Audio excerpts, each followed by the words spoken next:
guys, we're looking at a Basi Dimple lock today. This lock has been a real pain for me over the past few months. I can explain why. When we look at the key, we can see that we've got pins 2 and 3 which are extremely high up in the keyway, with pins going up, of course, the way I pick it, which means that when they are set, they're very difficult to get past. To set pin number 4, which, as you can see here, is extremely low down in the keyway. Basically, that's been causing me all kinds of grief for 4 months, and with a bit of luck I think I've worked out how to pick it. I still haven't picked it. If I manage to get it open today on camera, that'll be the first time I've ever actually got it open, so wish me luck. Let's have a go, shall we? Pin number 3 needs a little tiny nudge.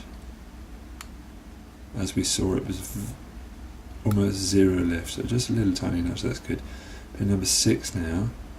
Pin number 6 has to go all the way down. I'm using too much tension, I'm not very relaxed today.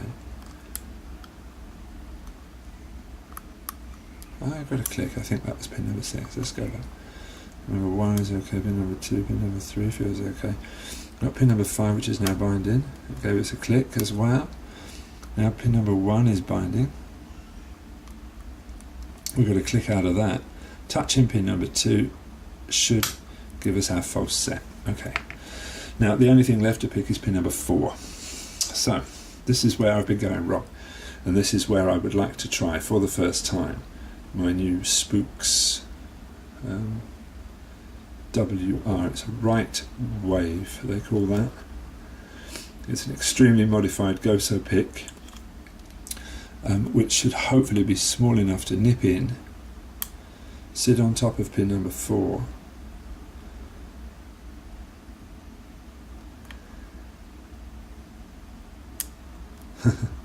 slip on top of pin number 4,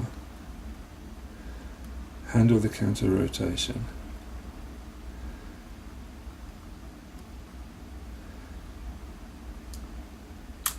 and set it. I think I did set it, but everything else popped up.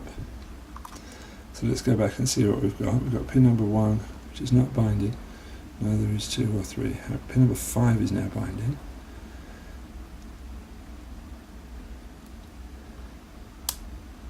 And it gave us a click.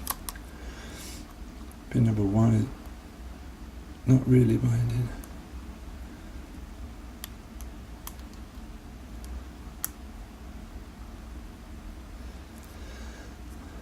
Let's try and get it anyway. Now it seems binding. It gave us our click and the lock is open. Wonderful. So I've been trying literally to get that open for 4 months, and my Spooks picks arrived today, and I just knew it when I saw this profile that that would be the pick I needed to get this open. And with a bit of luck I can now open all of the other locks that are in the same situation.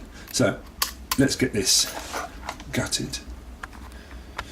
Okay, just going to have to pop this down.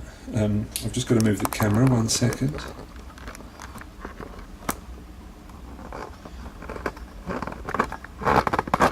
Let's move the light over to the gutting area, and let's get this baby open. How are we going to open this? That's always a problem, isn't it? I think we can quite simply open this with a circlip remover.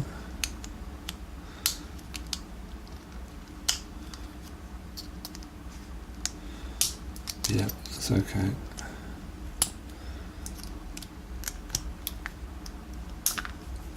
Great. So we've got the key. We're going to shim it, even though I don't think it's necessary. One never knows.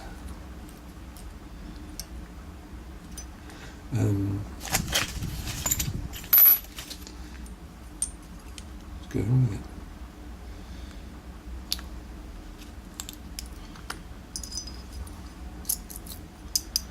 See those pins 2 and 3? You know, I was exaggerating when I said nearly 0 lift, but I mean a very, very, especially number 2, is very, very tricky.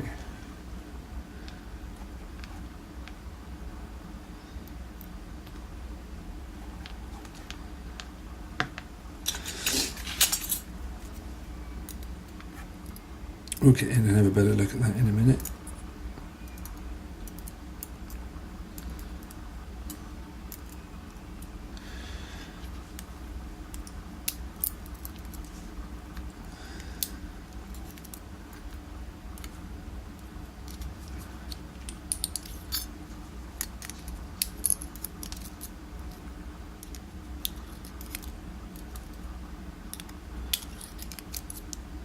Now, there's nothing particularly special about these pins, nothing particularly difficult about them. The real problem for me was the bitting. However, we can see, if we get a bit more zoom,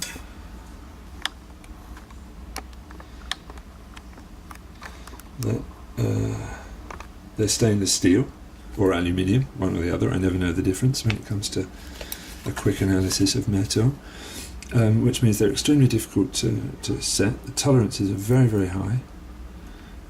We have a torpedo on 2, we have a torpedo on 4, and we only actually had 2 spools in the drivers, and the rest were standards. The real issue is a very, very high spring pressure and that dodgy bitting, which made this lock extremely difficult for me to pick. But thanks to the right tools, notably the Spooks WR, that was exactly what I needed to get into a difficult situation, tight situation, and get it picked. I'm going to be doing a dimple pick review this afternoon. I'm going to compare 5 or 6 different sets of dimple picks and explain the advantages and disadvantages of each of them. So if you get time, check that out. Anyway, thanks for watching, guys. That was our Basi Dimple lock with an elephant on the front and the nasty bitting. Bye.